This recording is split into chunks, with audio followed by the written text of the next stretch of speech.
అప్పుల బాధలు వెంటాడుతున్నాయా? అయితే 6 జేవిఆర్ వారి జాతిరత్నాలు ధరించండి. హలో అండి, అందరికీ నమస్కారం. నేను మీ కట్ట కార్తీక్. పెద్ద ఉగ్రవాద కుట్ర భగ్నమైంది. దాదాపు 25 కాలాల్లో 8 మంది మానవ బాంబులుగా ఏర్పడి 8 నగరాల్లో ఒక్కసారిగా విధ్వంసం క్రియేట్ చేయాలని ఉగ్రవాదులు వేసుకున్నటువంటి కుట్రని మన అధికారులు భగ్నం చేశారు. భగ్నం చేసిన వాళ్ళలో కీలక పాత్రధారి మన తెలుగువాడు. అవును, మీరు వింటుంది నిజమే. మన కర్నూలు నగరానికి సంబంధించినటువంటి సందీప్ చక్రవర్తి ఐపీఎస్. ఇవాళ పేపర్లో కూడా ఇతని ఫోటోతో సహా వివరాలు వచ్చాయి.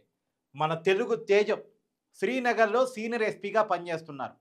ఆయన ఒక పోస్టర్ ఐడెంటిఫై చేసి నిజానికి ఎలా ఉగ్రకుట్ర భగ్నమైంది, ఎలా వాళ్ళందరినీ అరెస్ట్ చేశారు, హర్యానాలోని ఫరీదాబాద్లో వాళ్ళని ఎలా అదుపులో తీసుకున్నారు మనం విన్నాం. ఫరీదాబాద్లో 8 మందిని అరెస్ట్ చేశారు.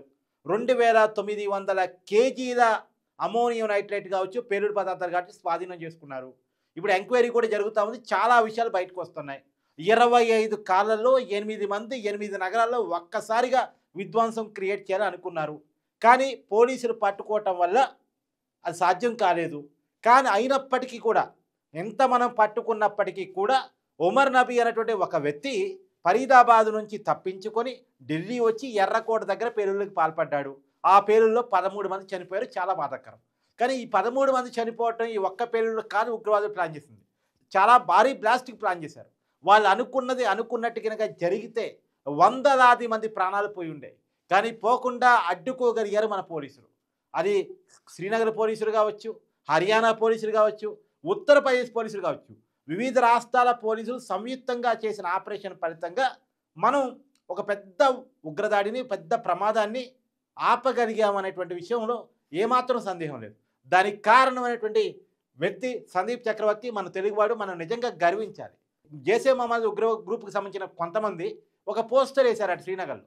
ఆ పోస్టర్ని సందీప్ చక్రవర్తి గమనించారు. ఆ పోస్టర్ని ఐడెంటిఫై చేస్తే సమాచారం చాలా తెలిసింది. ఆ సమాచారం ఆధారంగా ఉత్తరప్రదేశ్ పోలీసులతోటి, హర్యానా పోలీసులతోటి కోఆర్డినేట్ చేసుకొని సంయుక్తంగా చేసిన ఆపరేషన్లో 8 మంది ఉగ్రవాదులు బయటపడ్డారు. ఆ ఉగ్రవాదులలో కూడా డాక్టర్స్ ఉన్నారు, ప్రొఫెసర్స్ ఉన్నారు. ఒక యూనివర్సిటీ కేంద్రంగా ఇదంతా చేస్తున్నారు అనేటువంటి విషయం బయటపడింది. ఇప్పుడు ఆ యూనివర్సిటీ కూడా ఉగ్రవాదుల డెన్గా మారింది అనేటువంటి విషయం తెలుస్తూ ఉంది. ఇప్పటికే ఆ యూనివర్సిటీ కూడా పూర్తిగా మన ఎన్ఐఏ స్వాధీనంలోకి వెళ్ళిపోయింది. ఇప్పుడు ఎంక్వైరీ కూడా ఎన్ఐఏ చేస్తుంది, నేషనల్ ఇన్వెస్టిగేషన్ ఏజెన్సీ చేస్తూ ఉంది. ఇప్పటికి అదుపులో తీసుకున్న వాళ్ళలో కుమ్మేన్ డాక్టర్ ఉన్నారు. ఆమె చాలా కీలక పాత్రధారి. జైషే మహమ్మద్ ఉగ్ర గ్రూప్లో ఆమె ఒక మహిళా టీంను మెయింటైన్ చేస్తున్నారు. ఆమె టర్కీ నుంచి వచ్చే ఆదేశాలని అప్లై చేస్తున్నారు. ఈ ఉగ్రవాదులంతా కూడా టర్కీ కేంద్రంగా ఉన్నటువంటి జైషే మహమ్మద్ ప్రధాన స్థావరం నుంచి వచ్చే ఆదేశాన్ని ఫాలో అవుతున్నారు అనేటువంటి విషయం ఇప్పుడు ఐడెంటిఫై అయింది. ఇప్పుడు ఆల్రెడీ ఢిల్లీలో ఒక పేలుడు జరిగింది. ఆ పేలుడికి సంబంధించిన ఆపరేషన్స్ కూడా టర్కీ నుంచే జరిగాయని తెలుస్తూ ఉంది. ఏదేమైనా ఇవాళ విషయాలు తెలియవస్తున్నప్పటికీ విషయాలకి పునాది మాత్రం ఒక పోస్టర్ ద్వారా పడింది. దాన్ని సందీప్ చక్రవర్తి అని మన తెలుగు వ్యక్తి గమనించడం ద్వారా, దాన్ని ఎంక్వైరీ చేయడం ద్వారా మాత్రమే అసలు విషయం బయటపడింది అనేటువంటి విషయం మనం నిజంగా కూడా గర్వించాలి.